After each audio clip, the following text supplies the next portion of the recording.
Hey guys, and welcome to the Fish Room. I'm Rachel O'Leary, and today's video is going to be a bit different. Now, I realize that 2020 has been challenging for just about everyone, and I am certainly not unique in this needing to find a new reality, but one of the things that I've really loved about most of my adult life is that I've spending time with people like you guys, traveling to events and clubs, spending time on forums and groups, and really just interacting with an audience that has very much become a huge part of my life. This year in 2020, lots of things have changed for me personally, and it's made it really difficult to find both the mental and physical energy to continue to do what I'm doing. Early in the winter, my husband and I split up, which, if you're new to my channel, we've been together for 20 years. Chris has been featured pretty prominently on the channel, helping me build all of the racks, do a bunch of cool projects, build my greenhouse. And it's been really difficult to establish that new normal within the household, managing my home, managing my yard, managing my fish room, and managing my brain. Shortly after that, COVID struck, which changed the dynamic of me being able to ship fish, get in fish, finish projects. Things like my paludarium have been on hold since March now. Yet the same amount of expense and physical energy goes into maintaining this entire fish room. Now, I've always tried to be honest with you guys. I'm sure I'll catch some flack for sharing this. I was advised against it. But, you know, again, I feel like we are a community. So I just wanted to let you guys know that there's definitely going to be some changes coming down here. I'm not sure exactly what that means yet, both for my life or the fish room. I'm considering downsizing quite a lot in order to have it be more streamlined down here. I may do some things like put in some auto water changers specifically for the big boys and this main wall of tanks.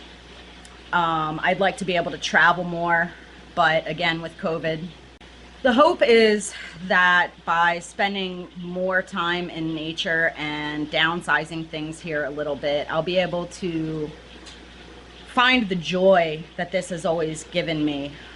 For my entire adult life, I have had two things that were constant. One was the family that Chris and I have created here. The other was my fish. I have quite literally spent my entire adult life with both of those things, and now both of them are completely changed within this year, and it's really made it super hard for me. Again, I'm healthy, my family is healthy, Chris is healthy, we still have a great relationship, our kids are doing great.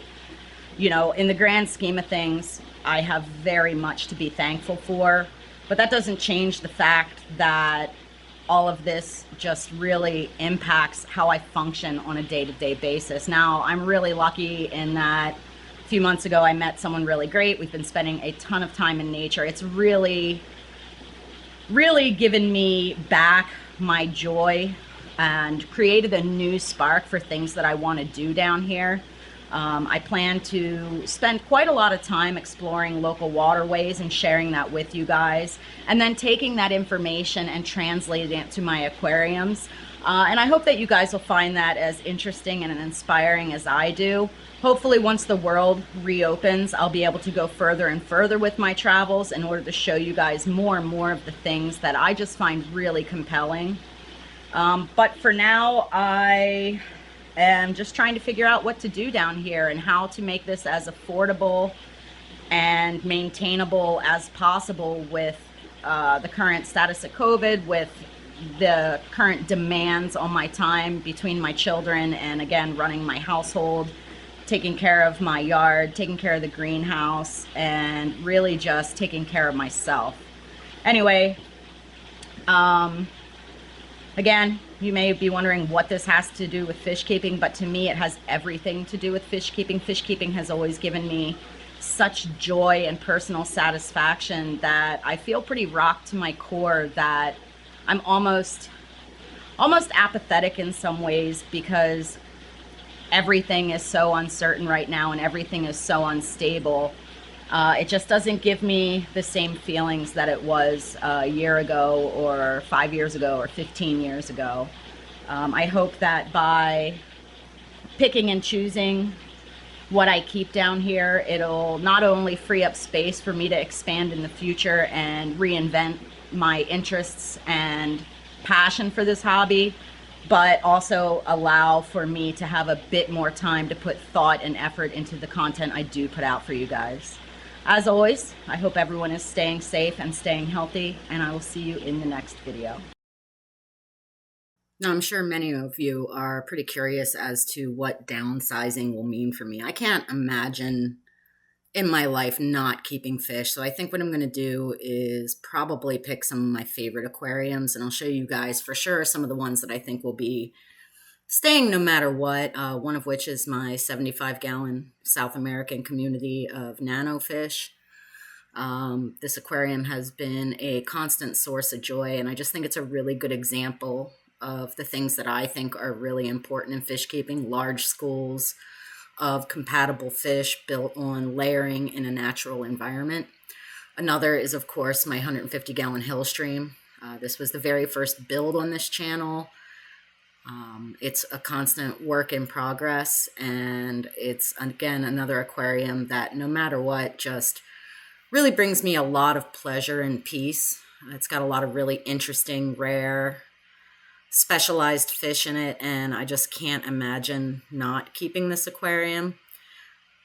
So this will be one that no matter what would definitely stay as well. Now, it doesn't mean I don't love all the fish that I have. It just means some have a more special place in my heart than others. And this aquarium is super important because of its importance to this channel, as well as the difficulty of some of the fish and really just how neat I think it is. I'll also keep the big boys, of course. I can't imagine not keeping them. And honestly, by downsizing, it would really free up some space down here for me to give them the tank upgrade that they deserve and that I would love to do. That would be a fun project for me to invest a bunch of time and effort into. So hopefully in the next year that will get done. I'll also keep some of my breeding projects. Things like these honeycomb cats and their little wiggles just provide me just a lot of joy. They're always fun to feed. They're always fun to watch. And, you know, they've been exhibiting more and more breeding type behavior. So there's something that's still captivating me quite a lot. Their tank's very easy to keep. So one that I would definitely keep for sure. Another is my super red breeding project. These guys are constantly cranking out babies. They're just such a versatile, wonderful species for a community aquarium that I can't imagine working with them. There's always fry everywhere, both from the tetras and from the super red plecos. So I plan to keep them for the duration. Then, of course, we have the Algaescape, another super successful aquarium. The Scrapscape, which has been growing on me more and more. It still needs some more plants and some work, but the rainbows in here are pretty exciting, so I imagine I would keep them, though this one I'm still kind of on the fence with. But no matter what, I know that I'll be keeping the South American. I would like to finish the Paludarium, and of course, as always, the Hillstream Aquarium. Thanks, as always, for your continued support and understanding as I figure out all the things that I need to figure out within the fish room.